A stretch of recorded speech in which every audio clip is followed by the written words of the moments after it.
Dan kita akan membuat kaitan antara kedua hal ini sekarang. Mari kita mempersiapkan diri, karena apa yang akan dijelaskan oleh Paulus merupakan sesuatu yang sangat menakjubkan. Firman Tuhan berkata, ketahuilah bahwa pada hari-hari terakhir akan datang masa yang sukar. Manusia akan mencintai dirinya sendiri dan menjadi hamba uang. Mereka akan menjual dan menyombongkan diri. Mereka akan menjadi pemfitnah. Mereka akan berontak terhadap orang tua dan tidak tahu berterima kasih. Tidak mempedulikan agama, tidak tahu mengasihi, tidak mau berdamai, suka menjelekkan orang, tidak dapat mengekang diri, garang, tidak suka yang baik, suka mengkhianat, tidak berpikir panjang, berlagak tahu, lebih menuruti hawa nafsu daripada menuruti Allah. Secara lahiriah mereka menjalankan ibadah mereka, tapi pada hakikatnya mereka memungkiri kekuatannya. Tahuilah mereka itu. Saudaraku, mungkin ini akan membuat kita menjadi takut. Namun sebenarnya hari-hari akhir merupakan gagasan Alkitab mengenai apa yang akan terjadi sebelum kedatangan Kristus yang kedua kalinya. Inilah mengapa Paulus mulai berbicara mengenai seperti apakah skenario yang akan terjadi. Kita akan terpukau. Dan pada saat yang bersamaan, saudara, kita menjadi takut oleh karena apa? Kemerosotan moral yang terjadi di dunia ini. Mungkin Anda akan mengingat zaman dulu ya, ketika masih remaja atau ketika masih kanak-kanak, ya, kita menyadari bahwa sudah terjadi sebuah kemerosotan moral yang begitu banyak dalam beberapa tahun belakangan ini. Terkadang kita berpikir, apakah kita sudah mulai dekat dengan akhir zaman? Karena banyak penjelasan di dalam Alkitab yang seringkali sama dengan apa yang terjadi di tengah masyarakat pada masa sekarang. Ya, kita perlu mengingat bahwa zaman akhir, hari-hari terakhir ini sudah terjadi sejak zaman Paulus, begitu ya. Beberapa hal yang disebutkan di atas sudah terjadi pada hari-hari tersebut dan akan semakin parah ketika semakin dekat dengan kesudahannya. Kenyataan yang terjadi itu ternyata semakin menjadi-jadi seiring semakin dekatnya akhir zaman. Apakah ini tanda akhir zaman? Atau apa tandanya akhir zaman? Ya, manusia akan bersikap semakin jahat terhadap masyarakat dan juga terhadap Allah itu sendiri. Mereka bahkan akan kehilangan apa yang mereka sebut sebagai tanda orang yang beragama. Mereka akan kehilangan sebuah kualitas alami dari diri seorang manusia. Jadi kita perlu memperhatikan sejarah bahwa akan ada kebencian dalam hubungan antara manusia dengan Allah. Maksud jahat dalam hubungan dengan Allah, juga dalam hubungan dengan sesama. Dosa yang berkaitan seperti imoralitas dan ketergantungan akan uang. Semua ini akan semakin menjadi-jadi dan semakin mencolok saja. Manusia akan mementingkan dirinya sendiri. Mereka cinta uang, sombong, tinggi hati. Mereka memiliki sebuah sikap yang mengerikan dalam keluarga. Dan tentu kita bisa melihat semua ini di dalam berita, ya, yang kita bisa katakan sebagai hal yang sangat mengerikan. Bagaimana bisa? Ya, ada orang tua meninggalkan anak-anak mereka dibuang begitu saja. Ya, bahkan ada yang tega membunuh darah dagingnya sendiri. Seorang saudara tega saling membunuh, dan kita bahkan akan sampai kepada titik di mana masyarakat melihat bahwa aborsi itu merupakan hak asasi manusia. Ini semua merupakan sebuah realita yang sangat menyedihkan.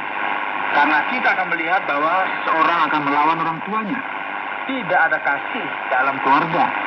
Tidak ada pengendalian diri. Ganas, melawan kebaikan, dan mementingkan diri sendiri daripada mementingkan Allah. Dan luar biasa sekali, saudara, bahwa kita akan melihat bagaimana begitu banyaknya kejahatan, kurangnya ketaatan kepada Allah. Namun mereka nampak sebagai seorang yang beribadah. Mereka berbicara seolah mereka ini memiliki hubungan dengan Allah, nampaknya saleh, namun tidak berpadanan dengan kebenaran. Ini merupakan sesuatu yang sudah terjadi pada zaman Paulus. Ada hal-hal yang rumit yang terjadi pada saat itu sebagaimana yang dijelaskan dalam ayat 6. Sebab di antara mereka terdapat orang-orang yang menyelundup ke rumah orang lain dan menjerat perempuan-perempuan lemah yang syarat dengan dosa dan dikuasai oleh berbagai nafsu. Khususnya di sini kita bisa melihat bahwa surat kepada Timotius ini memberikan sebuah fokus tentang doktrin dan moralitas yang khususnya mempengaruhi perempuan yang ada di gereja. Perempuan-perempuan ini seringkali sangat diberkati ketika mereka memberikan dedikasi pengorbanan mereka kepada Allah. Namun ketika mereka menyimpang dari jalan Allah, mereka bisa menjadi orang-orang yang tersesat. Firman Tuhan di sini menunjukkan hal ini dengan jelas ya saudara. Perempuan yang dijelaskan di sini adalah perempuan yang lemah dan syarat akan dosa. Dalam bahasa Yunaninya disebut sebagai perempuan yang dianggap kecil. Oleh karena sikap mereka yang rendah. Mereka inilah perempuan-perempuan yang dipengaruhi oleh ajaran sesat dan ajaran palsu yang memiliki sebuah sikap yang memberontak pada zaman Timotius. Masalah mereka ini bukan sekedar masalah doktrin, namun masalah mereka ini adalah masalah immoralitas, karena mereka mengizinkan diri mereka sendiri untuk dikuasai oleh berbagai keinginan yang walaupun selalu ingin diajar, namun tidak pernah dapat mengenal kebenaran. Mereka ini sama dengan orang-orang yang menentang Musa di Mesir berdasarkan tradisi Yahudi. Sama seperti Yanes dan Yamres menentang Musa, demikian juga mereka menentang kebenaran. Akal mereka bobrok dan iman mereka tidak tahan uji. Tetapi sudah pasti mereka tidak akan lebih maju, karena seperti dalam Yanes dan Yamres, kebodohan mereka pun akan nyata bagi semua orang. Satu, sikap moral yang korup ini, kemerosotan yang berkaitan dengan penolakan terhadap kehendak Allah. Apakah semua ini berarti bahwa kita sudah dekat dengan akhir dari dunia ini? Inilah pertanyaan yang kita perlu tanyakan kepada diri kita sendiri. Apakah ini bisa merupakan situasi yang kita lihat dalam surat Paulus ini, yaitu kemerosotan masyarakat? Apakah semua elemen ini menunjukkan akhir dari semuanya? Ini merupakan sesuatu yang perlu kita renungkan dan refleksikan, karena kita tentu akan terkejut dengan kemerosotan moral, khususnya yang kita kenal dengan peradaban barat. Dan ketika kita menghadapi kemungkinan ini, yaitu bahwa akhir dari segala sesuatu sudah dekat, bagaimanakah seharusnya kita bersikap? Apa yang harus kita lakukan? Bagaimana kita menanggapi semua kejahatan dan kebencian ini? Paulus berkata kepada Timotius, tetapi engkau telah mengikuti ajaranku, cara hidupku, pendirianku, imanku, kesabaranku, kasihku, dan ketekunanku. Dengan kata lain, doktrin Alkitabiah, kesabaran, kasih, iman, dan berbagai kebajikan yang lainnya yang disebutkan di sini. Tapi kita menjadi tahu hati, karena kita telah melihat berbagai hal yang salah. Anda telah melihat betapa banyaknya orang yang tidak peduli mengenai apa-apa. Kemudian Anda berkata, apakah engkau tahu? Sekarang ini semuanya telah berubah, terlalu kacau. Aku akan melakukan apa yang kupikir baik, dan aku tidak peduli dengan pendapat orang lain. Saudaraku, janganlah hendaknya kita melakukan semuanya ini. Mari kita mendengarkan perkataan firman Tuhan yang berkata, pelan-pelan, sabarlah, lanjutkan kehidupanmu dengan setia kepada Allah, karena dari mereka yang melakukan apa yang jahat, tentu sesuatu yang mengerikan akan terjadi. Kini Paulus berkata, benar sekali bahwa dalam mengikut Kristus akan ada penderitaan.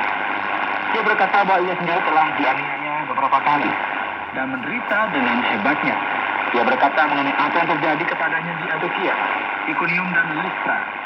Engkau telah ikut menderita penganiayaan dan sengsara seperti yang telah kuderita di Antiokhia dan Ikonium dan Listra. Semua penganiayaan itu kuderita dan Tuhan telah melepaskan aku daripadanya. Memang siapa orang yang mau hidup beribadah di dalam Kristus Yesus akan menderita aniaya. Sedangkan orang jahat dan penipu akan bertambah jahat. Mereka menyesatkan dan sesatkan. Tidaklah layak bagi kita masuk dalam sebuah sistem yang penuh dengan kemerosotan yang kita pikirkan di dalam masyarakat kita pada dewasa ini. Ya, meskipun diwarnai dengan penderitaan dan penganiayaan, kita seharusnya tetap teguh dan jangan goyah menghadapi apa yang salah. Meskipun ini berarti bahwa kita harus berbeda dari orang lain. Firman Tuhan sekarang berkata, tetapi hendaklah engkau, nasihat Paulus kepada Timotius yang merupakan pendeta di Efesus, Tetap berpegang pada kebenaran yang telah engkau terima. Dan engkau yakini dengan selalu mengingat orang yang telah mengajarkannya kepadamu. Ini merupakan sesuatu yang luar biasa, saudara. Kita memiliki sebuah tanggung jawab untuk membimbing dan mengajar anak-anak kita meskipun mereka ini masih sangat muda. Bagaimana kita berjalan di dalam jalan Tuhan. Ingatlah sebab bahwa dari kecil engkau sudah mengenal kitab suci yang dapat memberi hikmat kepadamu dan menuntut engkau kepada keselamatan oleh iman kepada Kristus Yesus. Ini merupakan sebuah referensi kepada Louis dan Eunice yang merupakan ibu dan nenek dari Timotius yang telah melakukan tugas yang luar biasa dengan mengajarkan Timotius yang kecil pada waktu itu bagaimana hidup di jalan Tuhan, ya. Banyak orang berpikir bahwa anak-anak mereka ada di tangan pemerintah, pendeta, para dewan, atau di tangan gereja, ataupun juga guru-guru Selamuru yang akhirnya menghabiskan waktu untuk mengajar dan membimbing mereka ke jalan yang benar. Jadi Paulus berkata dalam beberapa ayat berikutnya yang mungkin merupakan beberapa ayat yang paling penting dalam memahami Alkitab. Ya, dikatakan di sana segala tulisan yang diilhamkan Allah memang bermanfaat untuk mengajar, untuk menyatakan kesalahan, untuk memperbaiki kelakuan, dan untuk mendidik orang dalam kebenaran. Dengan demikian, tiap-tiap manusia kepunyaan Allah diperlengkapi untuk setiap perbuatan baik. Saudaraku, di tengah-tengah segala kekacauan yang terjadi pada zaman Paulus, di tengah-tengah segala kekacauan yang terjadi pada zaman kita memiliki dua pilihan saja. Apakah kita akan berjalan bersama dengan kebanyakan orang dan tidak peduli dengan segala kemerosotan yang terjadi, ataukah kita kembali kepada firman Tuhan dan kepada prinsip-prinsip Allah dan belajar untuk hidup berdasarkan kebenaran itu. Dan inilah akhir dari 2 Timotius. Namun kita perlu ingat bahwa tema kita hari ini adalah, mungkinkah ini akhir dari dunia ini? Apakah ini benar-benar akhirnya?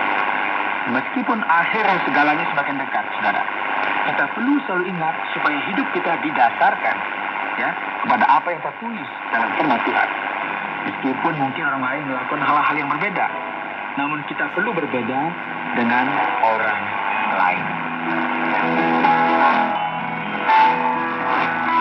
Anda sedang mendengarkan Jalan 66 dalam rangkaian pembahasan 2 Timotius pasal yang ketiga yang telah dijelaskan oleh Pak Yohanes dengan topik mungkinkah ini akhir dari dunia ini. Sampailah kita sekarang pada bagian tanya jawab. Pak Yohanes, saya melihat bahwa ada perbedaan terjemahan yang terdapat dalam Alkitab. Terjemahan yang tertulis dalam Alkitab